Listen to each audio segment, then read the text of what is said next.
Christmas Carol. It was Christmas time in London. There was a man named Ebenezer Scrooge. He was a hard-working man, but at the same time he was a miserable, greedy, cruel, and stingy person who didn't know what generosity meant. A day before Christmas, Scrooge was working in the office. Scrooge, as always, was counting his money. Suddenly, the front door opened, and Mr. Scrooge's nephew came inside. "Merry Christmas, Uncle!" "Christmas? Bah! Christmas is only a lie." "You don't mean that, Uncle?" "Of course I mean that. Christmas is just an excuse not to work. Besides, what reason do you have to be happy? You're so poor." "Come on, Uncle. And what reason do you have to be sad? You're so rich." "Bah! Don't get angry, Uncle. Why wouldn't I?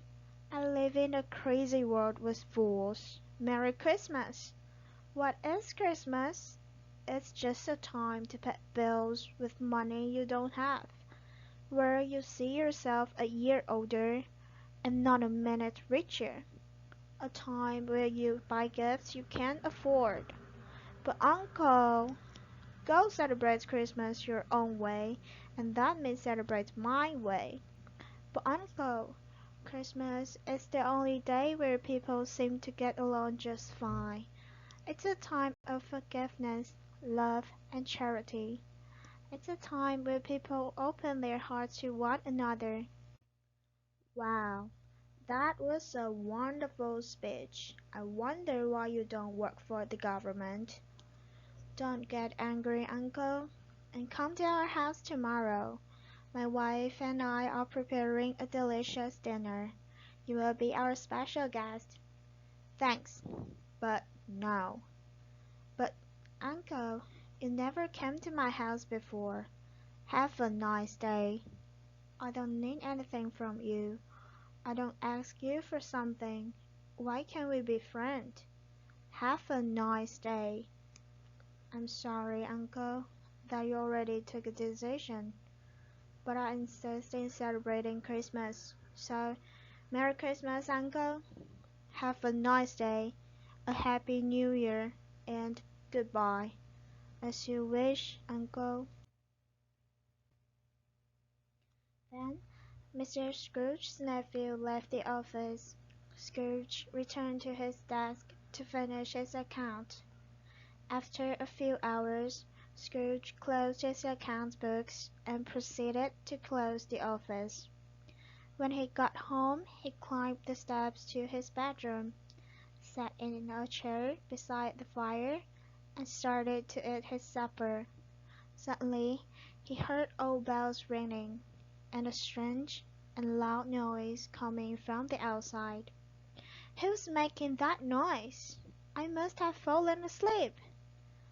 But the strange noise continued until he saw a ghost coming through the bedroom door. "Who are you?" "I'm the ghost of Christmas past. Get out of bed and come with me." The ghost took Scrooge through time to a small town which Scrooge started to remember. He then remembered the houses, the church, the river, the bridge, and the people. "They cannot see us or hear us. They are just shadows from the past. Look, the school is not that empty. There's a little boy, alone, forgotten by his friend. I know him. Poor boy.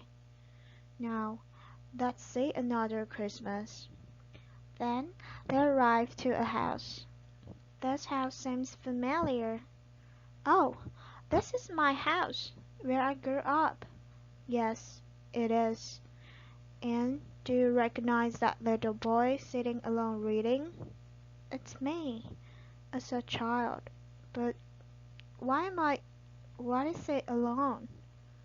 "You must know the answer." "Because my parents were working. That is why I was always alone. That is why my Christmas was so sad and lonely. Come, take my hand. We don't have enough time.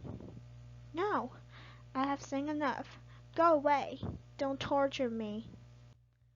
Don't blame me. I told you those were shadows of the things that have been. Take me back. We have one more stop. Our time is running out. And they appeared in the garden. Scrooge was now a young man who was sitting in the garden beside a lovely young woman. And the woman was crying. I can't marry you, Ebenezer. There's something you love more than me. Nonsense. I love no other woman. That's true. You love money. You love it more than anything. There's nothing wrong in loving money. We got engaged when we were poor, and when we were happy being poor. I hope you are happy with the life you have chosen. And the woman ran away from the garden. Old Scrooge and the ghost followed her. When she stopped, Scrooge could see that she was a few years older. The woman was hugging and kissing a baby. Is that her child? Yes, he is. But he could have been yours. Stop it! Take me home! And Scrooge appeared in his own bedroom. Thank goodness, it was a dream. Then the clock struck. No, Ebenezer, it wasn't a dream. I suppose you are the ghost of Christmas present. Yes, I am. I am the ghost of Christmas present. I have much to show you. Grab onto my robe. Hurry, we cannot be late. Scrooge touched the hem of the spirit's robe. The bedroom vanished, and Scrooge found himself on a busy, snowy street.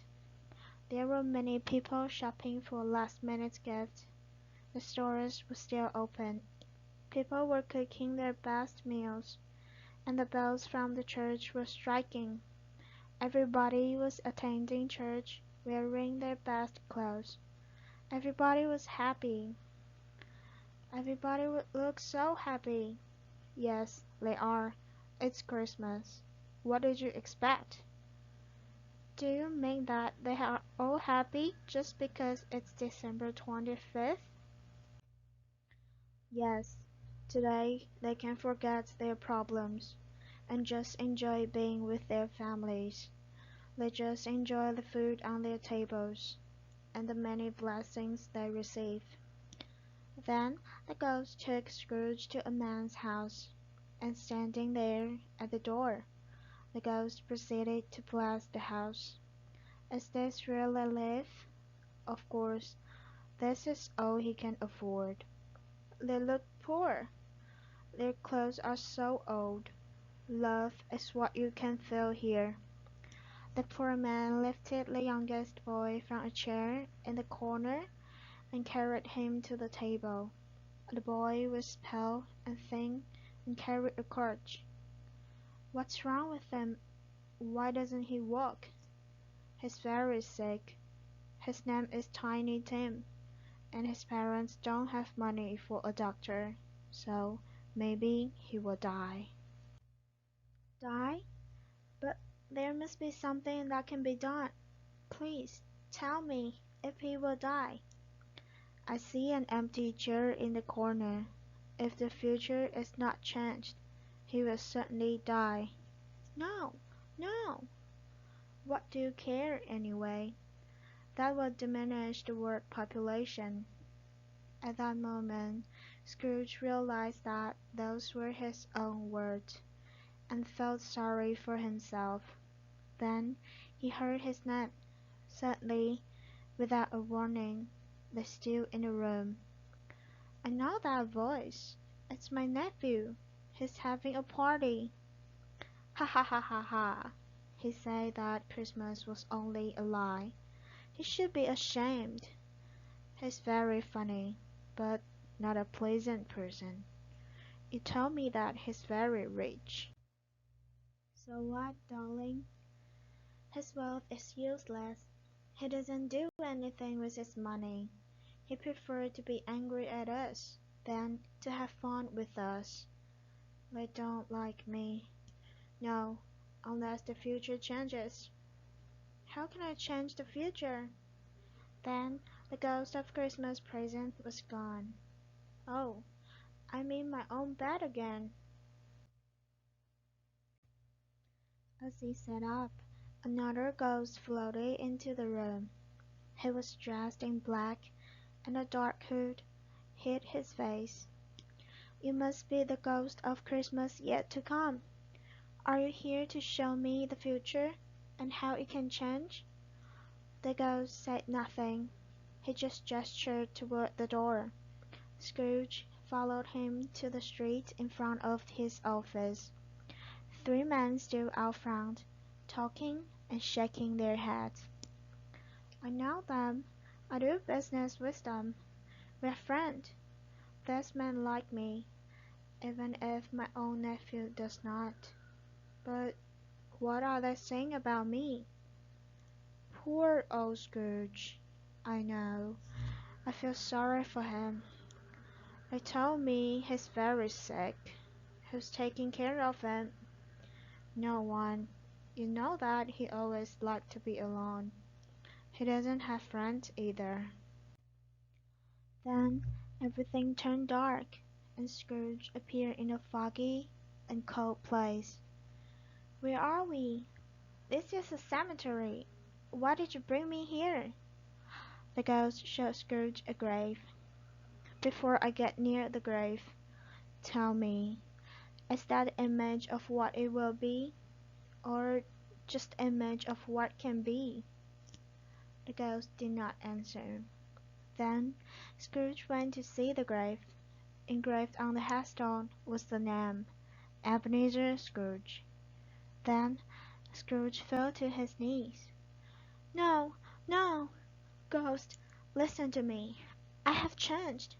Why do you show me all this if I have lost all hope? Please tell me that I can change everything that you have shown me. I will honor Christmas in my heart. I will live in the past, in the present, and in the future. I will not forget the lessons that all of the ghosts have taught me. Oh, please tell me that I can erase my name from the grave. In his anguish, he took the ghost's hand, but the ghost rejected him, and Scrooge woke up in his bed. Then he heard the church bells striking. Then he saw a boy in the street and shouted, "Oh, wonderful! Hey, you over there! What day is today?" "It's Christmas, sir. Christmas morning." "Good. I haven't missed it. Here, kid, take this money and buy some Christmas candy." "Thank you, sir." "Oh, little boy." "Yes, sir. Have a Merry Christmas." "Thank you, sir. And Merry Christmas to you, too." Scrooge dressed in his finest clothes and headed toward his nephew's house. He was feeling really happy and excited. When Scrooge reached his nephew's house, his nephew was surprised to see him. "Uncle, I'm happy to see you. I'm really glad that you changed your mind about Christmas dinner. Come and celebrate the holiday with us." "Yes, thank you for accepting me." His nephew's wife set an extra place at the table. "We're happy to have you here. You've arrived just in time for the turkey." "Thank you. I've never eaten a more delicious meal. But I have to go now. I have some other things to do and people to visit." Scrooge did more than what he said he would do. He took care of Tiny Tim, as a second father would do. He was generous to everyone who came to his door for help. Some people laughed to see how he changed, but he didn't care. Scrooge never saw the ghost again, but he had many friends and was always close to his family. Each time he had a meal with his friends and family, he would say, "God bless us! God bless us, everyone!" So, this is the end of the story. Thank you.